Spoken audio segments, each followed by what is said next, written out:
This is a beginner's guide on learning how to build a simple mission and expanding it. These are ideas and concepts on how you can approach building a mission. So starting with concepts and ideas, when you want to build a mission, and this is specifically for beginners learning how to build a mission and are not too familiar with the editor but have an idea of what kind of mission they want to build but not sure how to approach it or how to do it, this should give you some framework and some concepts that you can use as a template. If anything, this will give you a perspective. Your idea could be based on a story or a type of play style or a mode, or even in another game that you really like and you want to kind of recreate that in your own mission. With your mission, once you have a story established or an idea of what you want, your playstyle, your mode, etc., then you need to determine, is this just for me? Is it single player, or is it multiplayer like through MP LAN, or is it something that people could all play together in a public multiplayer setting? Or is it just for co-op? Is it for like you and some friends, or is it just general for co-op? So these are aspects of mission building that you have to consider. Single player versus multiplayer and co-op are different in some ways, meaning that single player uses different functioning in-game, whereas multiplayer allows a similar functioning but more expanded, so there's more things you can do. So for example, all the missions that I usually build are usually single player to co-op, and I set it up so that you can play it by yourself, but you could also play it with friends if you want. You could either put it on an MP LAN server or you could put it on a dedicated. Having that co-op capacity, let's say you wanted to have a respawn in your mission or a revive or some other type of mechanism where you come back and play again, you can do that with multiplayer and co-op. In single player, there's other methods to approach that, but in general, it's, once you get killed, it's over. In a mission here, so for example, this is Altus. If we go to the map, your mission idea or your story, your play mode, your play style is going to be based on what terrain do you want this on. So Altus is a huge type of map that you could do a lot of different things on. So you have, these mountainous, hilly regions that you could get ideas from, where certain areas could be used for objectives. Like this could be an enemy base that you have to reach to, and there are all defenses around it. Or there are areas that are kind of open with sprawling little urban areas around it, and you could use these urban areas, these cities, these towns, as like objective points. Like for example, domination or evolution or liberation mission, where each town is an objective or an AO itself.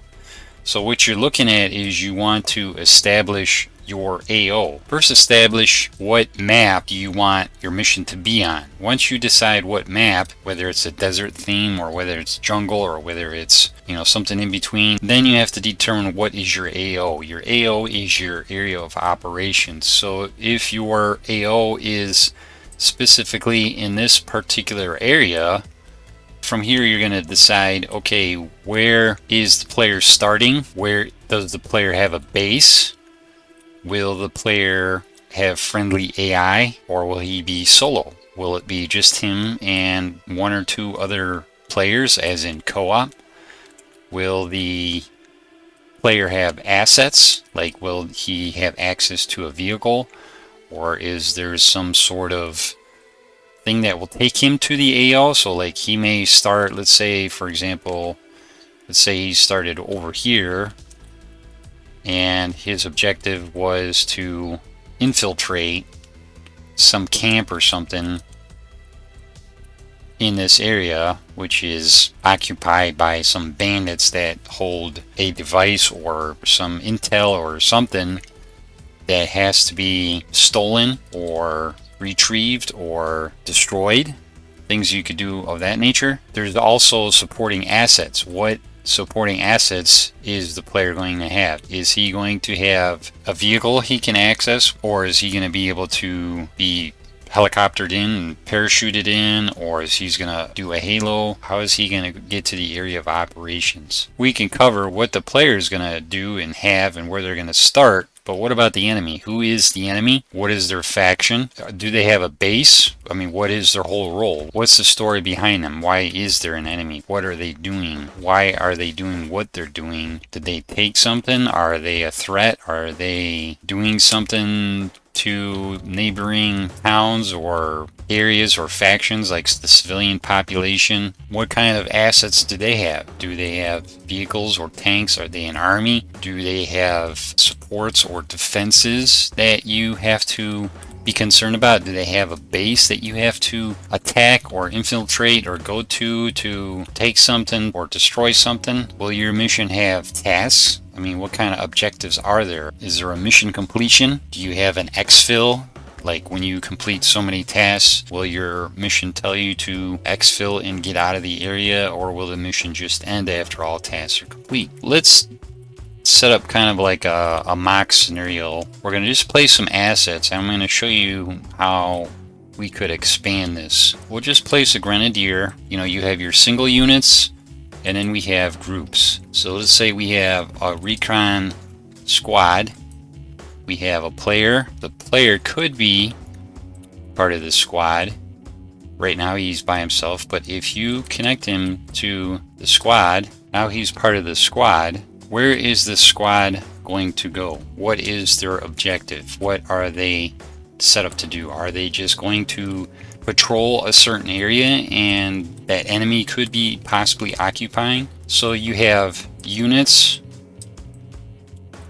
and then you have enemy units. So you have these assets. Let's say that the enemy is occupying this little area of buildings. This could be their base, and you're starting somewhere else, maybe over here.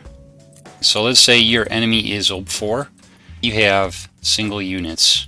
You could set up units like this, where if you give them a waypoint, you could tell them to sentry that point, and they won't move. And you had a couple of guys that were doing that. This would be their posts. So you could have a couple guys here.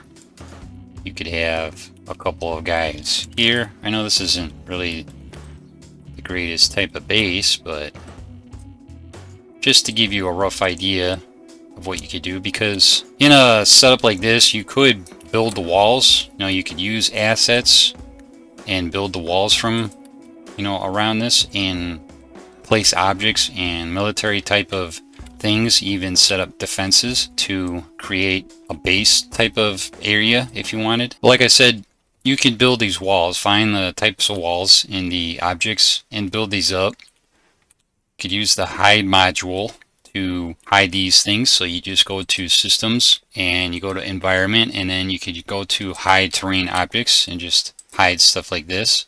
So you edit this, and then you have walls. And if you only wanted to hide the tree or the vegetation or the bush, then you have stuff like that. And then you could just put a wall or something there.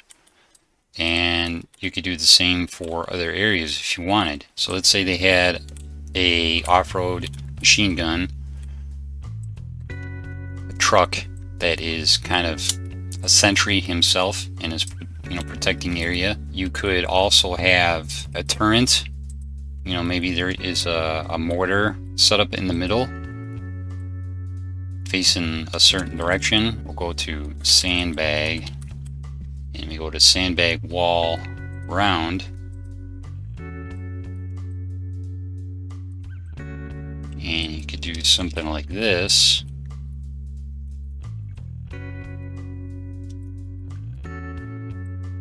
Where he's kind of in an enclosure. You can make this guy as an objective. Like, okay, we have mortars at this base that are firing on this area that we have to basically protect, but in order to do that, we have to find these mortars and stop them. Let's say that your little base here has a commander. The commander is an officer. Let's put the officer right here, and he is protected by a marksman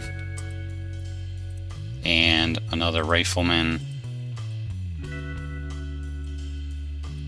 And what we'll do is we'll just connect these two, like group them to the officer, and wherever the officer goes, then that's where he goes. If we set up a trigger that is 100 meters, so we put it in the center here, and blue 4 was us, we are blue 4. So the activation, we'll set the activation for blue 4 present. We'll make this square, and we'll expand it with the area widget. To do that, just expand it, because if blue 4 is coming at night,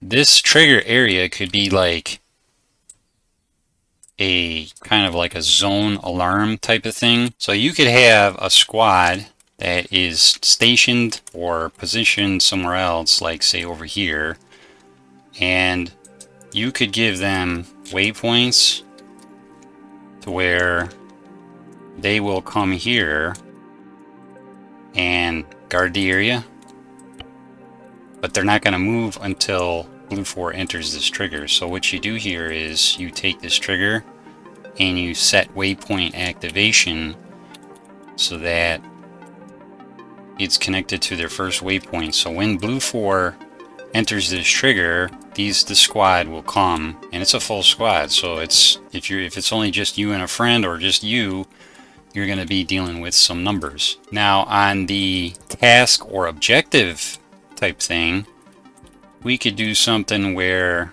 the officer and the mortar are objectives in themselves. If we give the officer a variable name, and let's name him OF, short for officer, and then for the mortar we would give the mortar guy MORT and name him, so when he's killed and something else happens. For that, you could do something with like a live check, where you have a trigger, and this would be a trigger without a size. In this trigger, in the condition box, you would have something like this, where it's going to be alive and then OF. What this will do is checks to see if the officer is alive. So if you've killed him, then something else is going to happen. In your mission, he's still alive, but when you kill him, you're going to get a hint. We put a hint, so we'll put hint, and then after the hint will be officer as being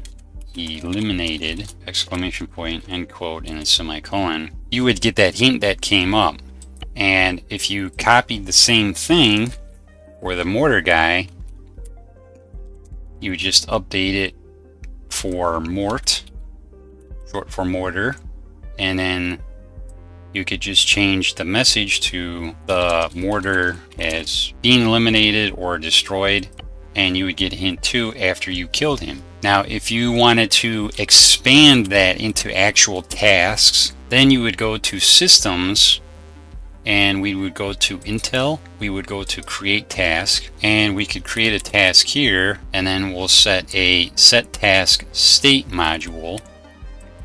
And what we'll do is the set task state will be set to succeeded. So that means when you kill this officer, it will set the task as succeeded, that you've completed it. So what you do here is you sync this to the create task module, and then we'll edit the create task module. Now the owner is going to be blue 4. You don't need a task ID, and then here you could go kill the officer. The description would be locate and kill the officer. And then the destination, you could have the destination as the module position or even synchronized object. Now if you did the synchronized object, then what you'd have to do is you'd have to actually sync this to the officer himself, and then you know specifically, because if he moves, then the task will follow him around. So that's another way to do it. So we'll do that. And the destination, we have synchronized object, and then we want created. The task type is kill, which is down here, so you have a kill icon.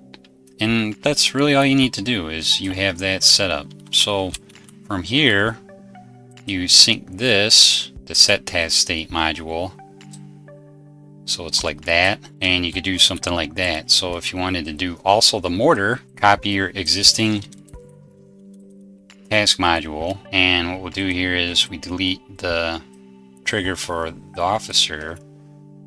We connect this to the set task state, and then for the create task, then we do the same thing. We could do the synchronized object. Here we could just set this to destroy, and this one will be destroy the mortar, and owner is still blue for locate and destroy the mortar.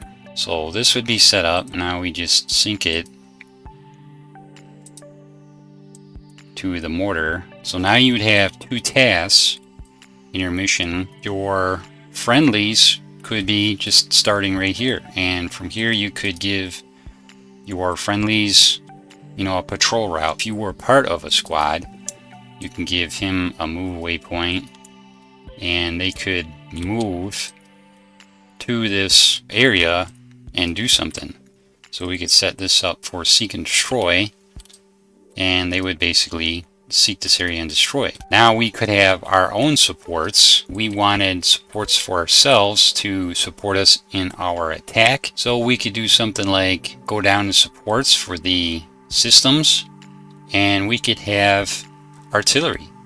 So let's say we had mortar support coming from another location. Let's put that way over here. Mortar support for a blue 4, and for that we would put a turret M6 mortar.